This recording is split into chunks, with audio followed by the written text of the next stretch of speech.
Hello, Biz Coach Show community. We are hanging out today with Eric T. Whitmoyer, CEO and founder of My Biz Coaches. Eric, how are you doing? I'm doing excellent, David. And yourself? I'm doing awesome for two reasons. One, we have an amazing show as always, which, by the way, if you don't already subscribe, be sure to do so. You don't want to miss future episodes. But I'm also excited because you have a bit of an announcement that you've been working up to, teasing a little bit over the last couple of weeks. And I'm excited to finally hear about something new that you've got cooking. So why don't you share it with our audience, man? Awesome. I appreciate that. So let me introduce it this way. We have been developing, and I've mentioned it many times on the show before, but we've been developing a number of what I would call partnerships with other companies that have solutions or services that would be valuable to our business owners and to our coaches, for that matter. That our coaches then can extend to their client base, and some of them may take advantage of it for themselves as well. So we have a number of different partnerships we'll be announcing throughout the summer. And the goal is to make all the announcements, get everything in place, and have everything go live, likely the beginning of August. So it'll kick off my my inaugural birthday, or my inaugural birthday, my 55th birthday. But the point is that we're trying to get everything in place for the back half of the year, the fourth quarter push. And a lot of these announcements are going to be phenomenal partnerships that we're looking forward to introducing to our client base, to our coach base, and ideally, I think what we'll find is it'll be an excellent extension of the services that we already provide. So in this particular case, when we're going to make our first announcement on, I recently took a role with a company called Jay Galt. And Jay Galt works with business owners in helping them identify and develop their corporate credit, which would be their EIN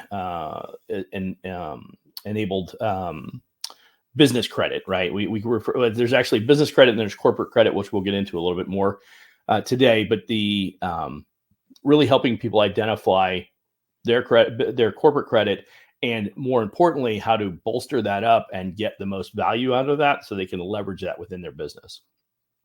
So I took a role as a managing general partner with Jay Galt as of the beginning of May, actually, technically. I've been doing a series of trainings and getting everything in place, and we're now rolling it out and introducing it to the coaches. We need to make sure that everybody understood what we were doing.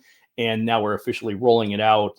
We'll have some information to share with you in about 2 weeks where you can go live and see the information. And we'll be providing a series of trainings, free trainings that will help people understand the value of business credit.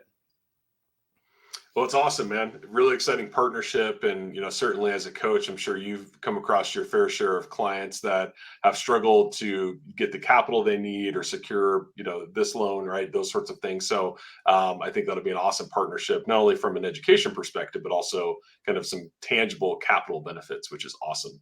And that's really what we're talking about today, right? There's a lot of myths about building business credit. And this is kind of a great intro into future topics and some of those free trainings and workshops that you talked about. So why don't we start with kind of the first myth that you hear or see as you're working with clients when it comes to building business credit? Yeah. So the biggest myth, quite honestly, if I could call it a myth, is the fact that corporate credit is the same as personal credit. And nothing could be further from the truth. There is a very distinct, meaning how it operates and what it does. So if you think about it, as an organization, as a business, you establish an LLC or a corporation, some other legal entity that then owns or controls your business. And that's important to identify and understand, because basically what you do when you create that other entity through ownership of as an individual or a group of individuals, that entity is in the eyes of the law, is its own standalone person, for lack of a better term. It's an entity, right? And so that business entity that's created can have its own credit account. And so that, first and foremost, people need to understand that entity can have its own credit account. Now, many times what happens in the beginning when we first get started into business, we don't have if we have an EIN number, which is one of the things that you absolutely have to have. By the way, there's a list of 7 key things. Within a week or two, we'll make this available, and it'll be free information on the website. You'll be able to go and check it out, and you can see for yourself some of those things that you need to do. And these are like straight up no-goes as it relates to business credit. If you don't do these things correctly and don't have these things in place, you will get denied at your bank for any kind of credit, let alone a line of credit or anything like that. So the biggest mistake in understanding is that separate entity can have its own credit account or reference to credit, and then the extension of that is that corporate credit is the same as personal credit, and that's not anywhere close to the truth either. So I think that for people who don't know, that's the biggest opportunity, quite honestly. They have a tendency to assume, okay, well, this is how, and there's been a lot of discussion in the last couple of years about your FICO score, what makes up your FICO score, what information is allowed to go into that, what impacts it, how does it impact it? If you look at some of those companies like Credit Karma and Experian, stuff like that, they all have these programs where you sign up and you can get information on how to track that personal credit. Everything that you know about personal credit, let me rephrase that. Most everything you know about personal credit does not transfer over to corporate credit. It is treated differently. It is treated differently, and understanding that is key for making sure that you maximize your corporate credit. So I think I've beat that up enough, but I think the important part here is to understand there's a clear delineation between the two. A couple of the other myths that we'll talk about, and maybe some of the anecdotal information I'll share, will allude to that and more. But it's very important to understand that what you know about personal credit does not transfer to corporate credit. So don't get misled into thinking that that is the same. It is not. It's very different. And like I said, we'll go into more of that as we go. Yeah, no, it's awesome. Well, and I think, right, even if people are watching this, they may not even fully understand their personal credit, let alone the business credit, unless you have a finance degree or something like that. So I think that's a great, great place to start is, hey, they're different. And you're going to walk through a couple other important things, both today and on future workshops, which is awesome. So what's the second myth that you come across? Another big one is that only large corporations can build corporate credit. That too is not accurate. Now, what you will find is the companies that typically have corporate credit and or use it, they have access to a lot of it because they usually have more astute or financially astute, I should say, people that running the organization. For instance, they have an actual CFO, and the CFOs, part of their role is to understand where to get access to capital. Now, access to capital can come in a number of different ways, but credit is certainly one of them that you leverage. And the larger you get, the more access you have to credit. Because if you have, for instance, you take your average small business, and let's say it does $250,000 a year, 20 grand a month, right? And let's say out of that 20,000, you have your product costs, and you have your service costs, and you have your payroll costs. And when it's all said and done, as an owner, you net $5,000 a month, right? Well, if you had a 20% reduction in sales in any given month, that 20,000, a 20% reduction would be a $4,000 reduction, which means it's 16,000. And if assuming for some of the adjusted expenses, the adjustable expenses, you're likely only going to net 3,500 or 4,000 that month, depending on how much of it is a variable and fixed costs. And the point is that movement in the business, that 20% reduction in business, transfers over to your profits and impacts your ability to pay bills personally, right? In a corporation, if they had a 20%, now let's say it's a larger corporation, they do $100 million a year, right? If they had a 20% reduction, that would be $80 million. And of that $100 million, they probably have a 20% net margin, which means, or I would say 15 is probably a reasonable number, or $15 million in net profits. But that 20% shift would be significant, and likely they could not continue to operate the business because it would put such a strain on cash flow.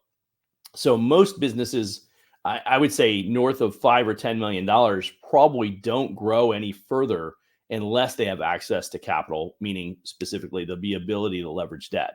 And so almost all companies north of a certain dollar amount, and all of them have access to it, but just about any company north of a couple of $1 million in revenue is probably using debt in some way or another, whether that's a line of credit, company credit cards. I mean, David, you and I both work for companies that use company credit cards. That's a way to extend your expenses over in a period of time, and then recapture them somewhere 30 days later when you've got the revenue to offset it. So anyway, point is that a lot of people think only big corporations have corporate credit. That's not true. Any company can have corporate credit. You have to know how to establish it. And if I go into that just one step further, one of the most important things to understand as that relates to that, not all corporate credit is created equal. So the reason that most people might have a better handle on personal credit than they do on corporate credit is because in personal credit, most of the companies, the only way that they can get their money back is that they make a ding on your personal credit score. So they report to the credit bureaus on a regular basis. There's 3 major credit bureaus, and they report to them on a regular basis. On the corporation side, on corporate credit side, not all companies report to the bureaus, the Dun & Bradstreet, which is one of the most popular ones, report on a regular basis. So consequently, what happens is, because they're not reporting, you may have credit from a company, like a vendor, for instance, that is not reporting your payment history, which means you're not getting any credit towards your corporate credit. And that's a big reason why people don't understand that, how the two are different. And as it relates to big versus small companies, think about it. Most small companies operate with other smaller companies, usually don't work with big companies. And consequently, those small to medium-sized companies seldom report to the different credit bureaus. So this is why you need to understand what kind of companies you'd be partnering with to establish corporate credit and why it's so important. We'll talk more about some of the value that you can have from it, but this is to help people understand that you don't have to be a big company. You just need to know what you're doing as it relates to building your corporate credit. Yeah, it makes a lot of sense. And I hope I'm not jumping ahead here, but I think one of the things I heard you say that is worth, I think, paying attention to and drawing out a little bit more explicitly is you need to start this early, right? So if you're just starting a business, or you're your first year in or whatever, maybe you're a while in, but you've never really taken the time to do this, like do it now before you need it, right? And then give it time to build, and then work with somebody like you and Jay Gall to better understand the factors that go into it. But by the time you need it, it's probably too late. And so why wait? And I think a lot of people wait because they don't understand it, right? So I think you kind of touched on that, but I want to kind of draw that out a little bit more. Yeah, it's a great reminder. And the key is, and I've said this on the show before, if there's any chance that you're going to have or need a credit for your business, you want to get it before you need it. Because my experience has been, and if I had this conversation with 10 business owners, I will tell you at least half will completely concur with me, maybe more than half, maybe 7 or 8 out of 10 will say, yeah, don't wait until you need it, because then you can't get it. That's almost always how it happens. So the truth of the matter is, to you, Dave, to answer your point, or to drive your point home, David, is that you need to get it as soon as you can, or begin establishing as soon as you can, because you want it before you actually need it. And that will help you in that process, right? Because you want to do it when your numbers are in a good order, and all the tools and resources that you need to have in place are in place, so that when you present a unified front, and you get your banks and whoever else that you're trying to borrow money from, whether it's to buy equipment, or to just get a line of credit, or maybe have business credit cards so that you can spread out your expenses. Having employees is a great reason. If you have employees and vehicles, you should have company credit. You should have corporate credit cards, because then the employees would use those credit cards for fuel and repairs and things like that. And you don't have to manage some kind of debit account or something like that, because I've seen people try and do that, and that's just crazy. So yeah, great point. Absolutely. Get it before you need it, because you don't want to have to wait and try and get it when you do need it. That's usually doesn't work well for you. Yeah, right. When you're behind on, getting supplies to be able to produce the products that you sell, or make payroll and all that other Yes. stuff. So Well, yeah, or like a great example is you just get a new client and they want to, their order is, 50% of what you normally buy in a month. So now all yeah, of a sudden you need to access to that, capital that you have a huge order of like $30,000 and you normally buy $20,000 or $10,000 worth of product. yeah, Now you need to buy an extra $10 or $15,000 worth of product, and you don't have the availability to do that. So you need to be yeah, able to access credit to do it in the short term, yeah, absolutely. or risk losing the deal. Yeah, for sure. Right. Cool. Okay. Well, great tip. What's number three? About halfway through. Yeah. So number three, personal guarantees are always required. That is not accurate either. It is definitely likely the case early on in your business, and that was one of the things I was alluding to a minute ago as well. When you first start out, you may very well have to do personal guarantees for some of the credit that you take on. As a matter of fact, just about anybody who's ever bought a business or took an SBA loan to buy or expand or whatever in a business, probably signed a personal guarantee. I'm gonna say like 90+%, if not all of them. I'm sure not all of them, but many of them, because the SBA, that's one of the requirements. You get special lending solutions and things like that, but it's because you personally guarantee it. Point being, yes, many times a personal guarantee is required early on. However, once you establish corporate credit, remember it's a separate entity. So once the entity has enough revenue and credit on its own, it can do the guarantee. No, you don't have to sign a personal guarantee. The company is signing a guarantee. Now, think of it this way: do you think GMAC has does personal guarantees on the loans that they borrow, the money they borrow? Do you think that any of the major corporations ever have to do personal guarantees for the money they borrow for their businesses? No, there's entire corporations. It's not Joe Schmo who's running the business, right? It's big corporations with board members and all that kind of stuff, and they don't all sign personal guarantees for those debts, right? So that's probably part of the reason why a lot of people think that only large major corporations can have credit. But that's not accurate. But it does require a certain amount of uh, demonstrated success with being able to manage your business credit and all that kind of stuff, which is some of the stuff we'll talk about. But when you establish that corporate credit and you show your company's ability to pay back debt and everything like that, then you move into a situation where you no longer have to have a personal guarantee, and the corporation will absorb that guarantee at that point. Yeah, no, and I think people that don't understand that or assume that that's the case, right? They're putting themselves in personal liability unnecessarily when if they understood the concepts and the principles more fully as you're describing them, right? They could Right. avoid a lot of that liability to their personal finances. So makes a lot of Yeah, sense. and I think we've all heard horror stories of somebody who bought into Yeah, a business, borrowed money for the business, and then ended up not only losing the business, but then worse yet, owing that debt long after shutting down the business, or potentially even losing a home because they put the home up as collateral for the loan, yeah, which is not uncommon in an SBA loan. yeah, So, that's it's a scary place to be if you're a business owner and the business tends to struggle. I mean, you yeah, think about it, you've heard me say these statistics before. If 74% of businesses don't make it 10 years, the odds are not in your favor. And if you take a 10-year loan from the SBA and 74% of businesses don't make it 10 years. Now, what would be interesting is if we actually look at businesses who took an SBA loan, how many of those on a percentage basis made it 10 years? mhm, I'll bet you it's a higher percentage. However, that aside, my point being is the odds aren't in your favor. So don't go rolling the dice more than you need to, right? Take yeah, advantage of the opportunities. I mean, they created corporate credit for a reason. The reason all of these legal avenues are available is because really smart, financially astute people understood this and they wanted to protect themselves. And the federal government makes these resources available to us so that we can, because they encourage us to go out and start business and build business, right? So these tools and resources are available to us. It's just that most of the common people don't know this and they don't know what to ask. So it's the age old story. If you don't know what you don't know, you're the one that's usually left held in the bag.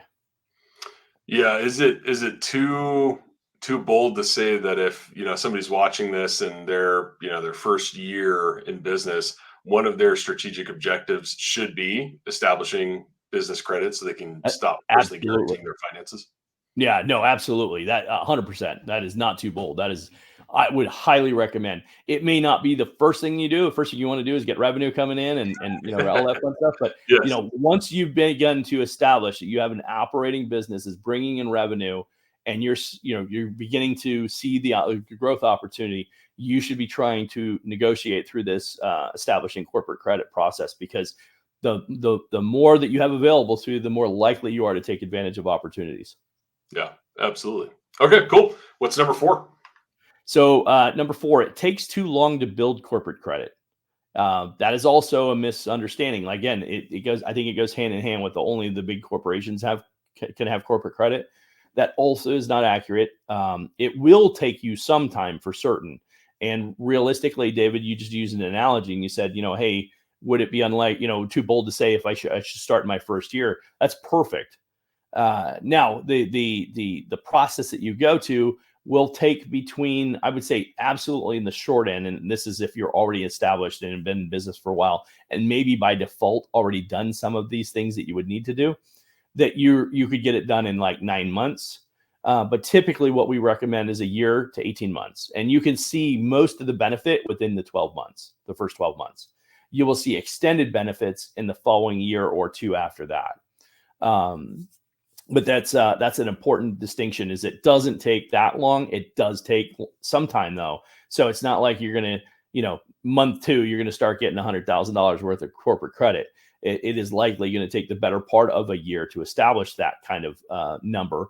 And there are certain things that lend itself to that, as far as if you're in a company, or if your company carries expenses in advance of your revenues, meaning you have to, like a trucking company, you pay for your diesel, you pay for the truck driver, you pay for repairs on the truck, all of that before you might likely get paid for the delivery. Then you absolutely need some kind of credit to operate on. And most people, again, do this on their personal credit. Whereas if they would take the time and establish their corporate credit, within probably 6 months or so, they'd have more than enough corporate credit to offset what they've been using the personal credit to do. So some companies lend itself better than others, but the point is it doesn't take that long. The time's going to pass anyway. And at the end of the day, you absolutely would benefit from having your company established with corporate credit, because now is in the later parts of your company, as you really scale, let's say you're buying more vehicles, or you could actually buy a building and use corporate credit, as opposed to having to personally guarantee the building. So there's a number of different things that benefit from that will come later on down the road. For instance, Intel built a huge complex here in Chandler, Arizona. I heard it was $1 billion that they spent on the complex. I don't know how much it actually was, but they didn't, first of all, they didn't pay cash for the $1 billion. And then they could have, likely, they're probably sitting on a ton of money. But if they're smart, they borrowed, because they took advantage of the tax benefits and things like that you could do. Again, more advanced than this show's for today. But the point is, everybody's using that credit. What you need to do is determine how you can take advantage of it. And the first thing you need to do is establish it. Yeah, and at the risk of a sales pitch here for your services and what JGalt does, would you say that working with a coach and somebody that deeply understands business credit can shorten that time frame?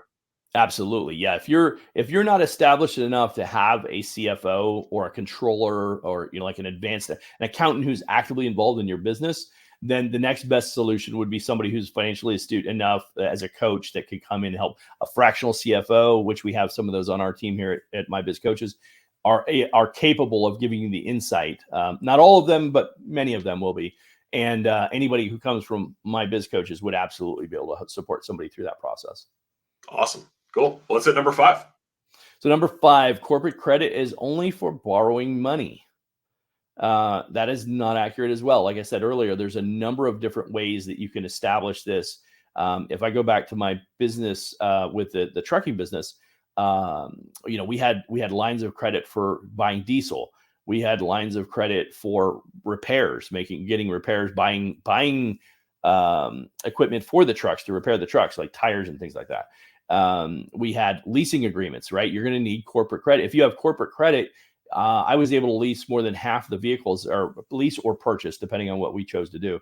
And I say vehicles, that we had trucks and trailers, but I was able to lease or purchase more than half of those vehicles on corporate credit. So in the beginning, I started with personal credit, had to personally guarantee those. Eventually, I was able to move to corporate credit with some personal guarantees. And then ultimately, I was able to move to entirely all corporate credit with no guarantee, no personal guarantee documents, which is the ideal place to be, because should something go south and not work out, you're not stuck holding the bag. And that's an important component. Again, most people do not have the financial understanding to grasp the value of that. Yeah, absolutely. No, it makes a lot of sense. Well, you want to round us out and get us to number 6? Yeah, so I'm gonna. This is like a twofer here on this one, but it's paying Like a bills on. bonus. Love Yeah, it. a bonus. Yeah, exactly. So paying bills on time is enough to establish corporate credit. Again, corporate credit is not like personal credit, so it operates significantly different. One of the specific things that I help people understand is, okay, so paying the bills is important, yes, but in personal credit, we're often trained, charge something on your credit card and then immediately pay it off within the 30 days. Charge it, pay it off, charge it, pay it off, and that will help to lift your FICO score. So, and that's accurate as it relates to personal credit. But as it relates to corporate credit, it does not quite have the same impact. Carrying a balance on your corporate business card is not necessarily going to pull your company score down. Not making a payment will definitely pull your company score down.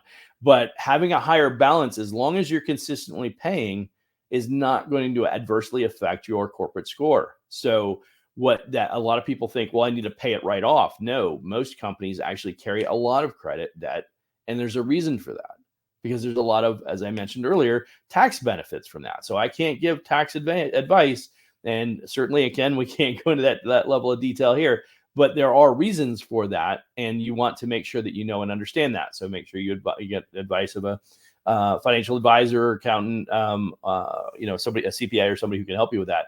But as it relates to business credit, understand corporate credit, understand that there's a lot of different things, a lot of things that are different as it relates to personal credit. And one of the most important ones is, just because you have a balance on your corporate account does not mean it's going to pull your score down.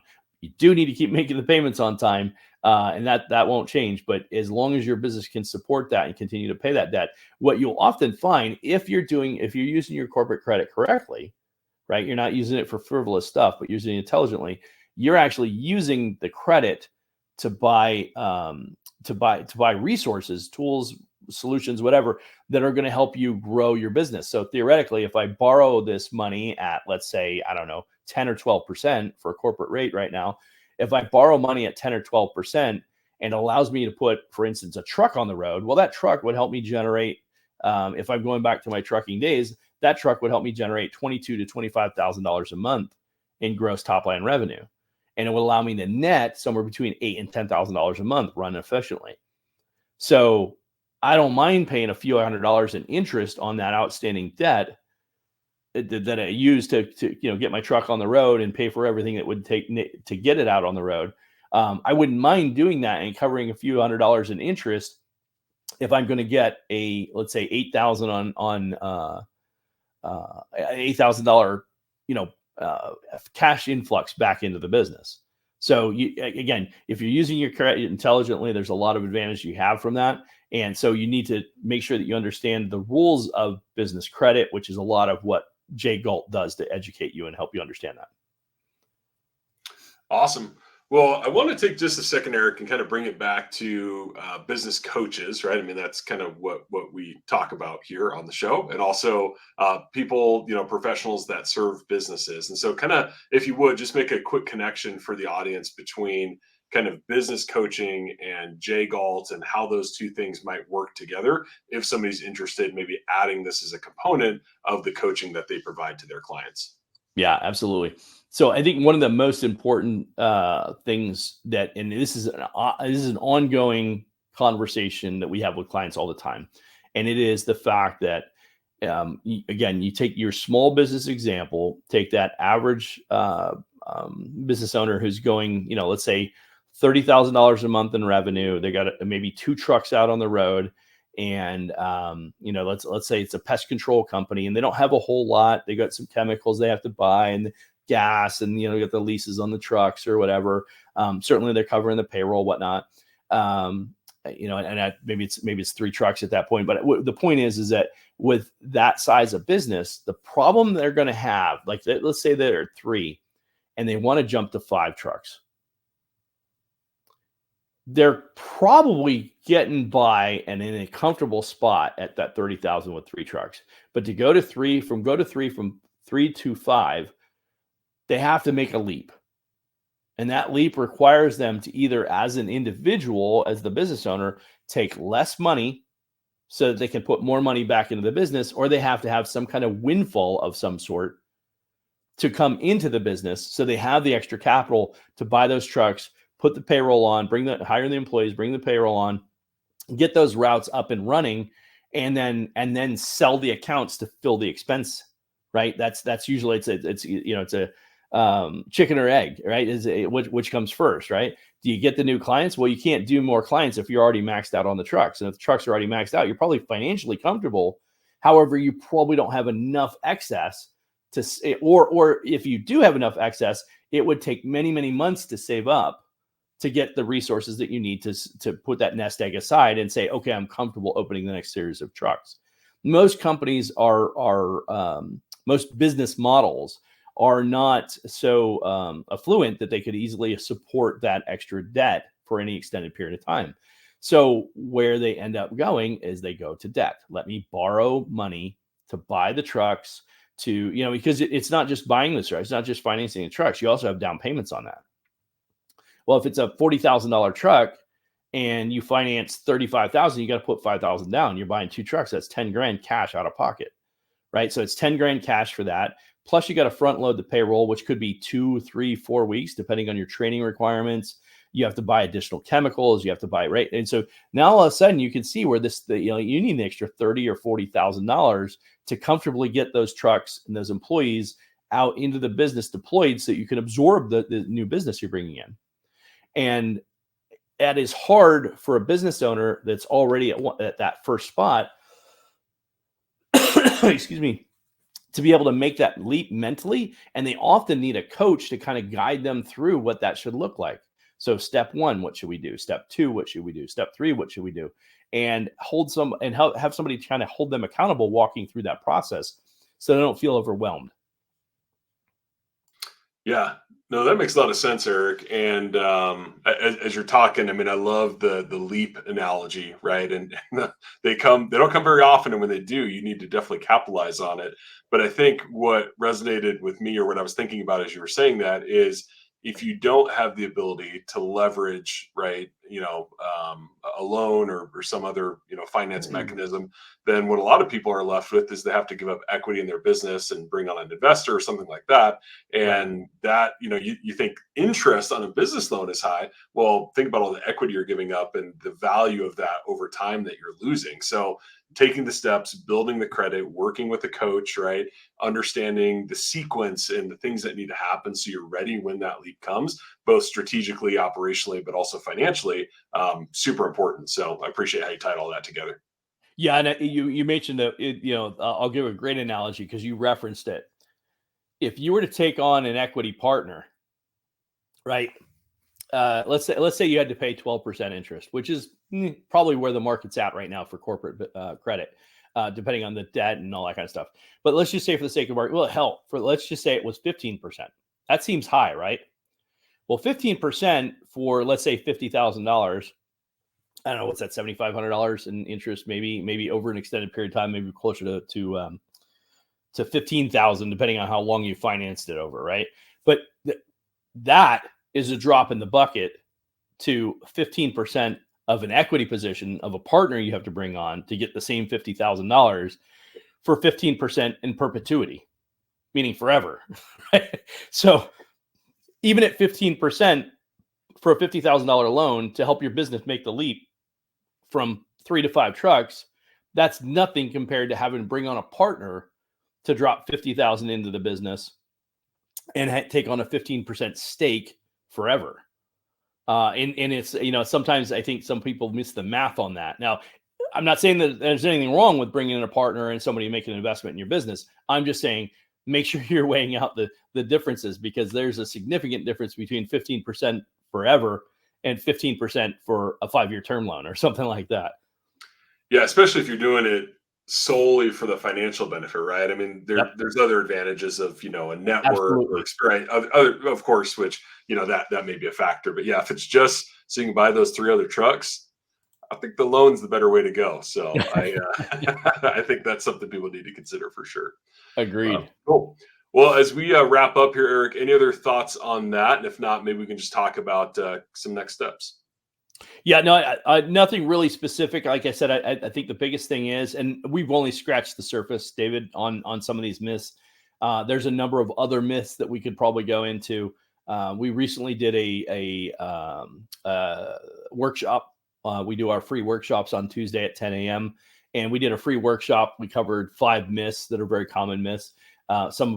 Many of which we just covered right now. But the point is that there's tons of misunderstandings, miscommunications, even misinterpretations. Like somebody may have gotten information from a banker, somebody at your normal commercial bank, with Chase, Wells Fargo, whatever, doesn't matter, that they explained to them about getting a business credit card.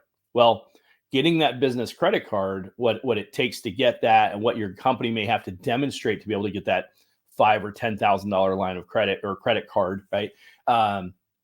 It seems they'll get. My point is, the owner could get turned down for that $15,000 or $10,000 credit card or whatever. And the reality is, if they knew the stuff that we can help them understand, and they could do that in advance, it would dramatically enhance the chances of them getting approved for that credit card.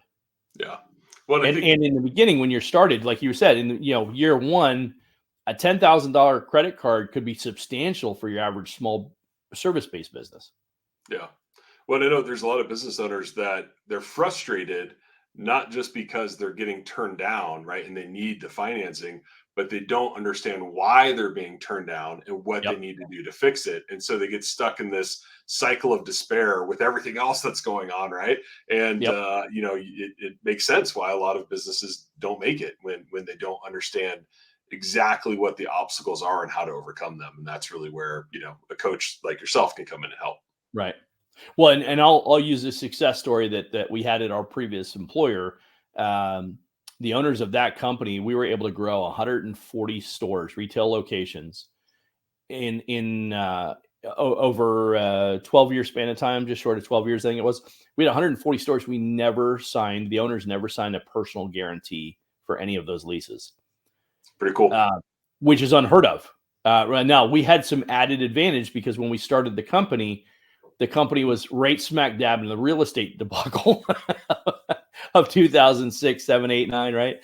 And it was, getting for commercial land real estate owners to lease their space was really hard because there was a lot of shortage of businesses out there.